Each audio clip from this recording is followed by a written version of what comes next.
लालच का जादू। आज की हमारी कहानी है एक छोटे से गांव की, जहां एक गरीब किसान रहता था। उसका नाम था मोहन। वो मेहनत से अपनी रोजी रोटी कमाता था, लेकिन उसकी आंखों में हमेशा ज्यादा पाने की लालसा थी। एक दिन मोहन को गांव के पास वाले जंगल में एक बूढ़े आदमी से मिलने का मौका मिला। वो बूढ़ा आदमी एक जादूगर था। उसने मोहन को एक जादुई पोटली दी और कहा, इस पोटली में तुम्हारी हर इच्छा पूरी हो सकती है, लेकिन इसका इस्तेमाल सोच समझकर करना। मोहन ने पोटली को खोला और उसमें से एक सुंदर सोने का सिक्का निकला।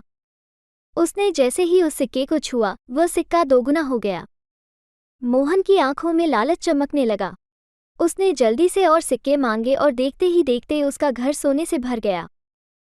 लेकिन एक रात जब मोहन सो रहा था, उसे कुछ अजीब सा महसूस हुआ। उसने देखा कि सारे सिक्के धीरे धीरे गायब हो रहे हैं। उसने घबराकर जादूगर से मिलने का फैसला किया।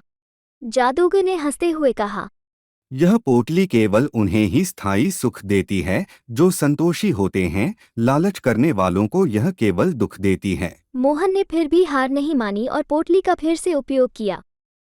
इस बार उसने और भी बड़े खजाने की मांग की, लेकिन अचानक उसके चारों ओर सब कुछ अंधेरा हो गया। उसने खुद को एक घने जंगल में पाया जहां से बाहर निकलने का कोई रास्ता नहीं था। मोहन ने बहुत कोशिश की, लेकिन वो जंगल से बाहर नहीं निकल सका।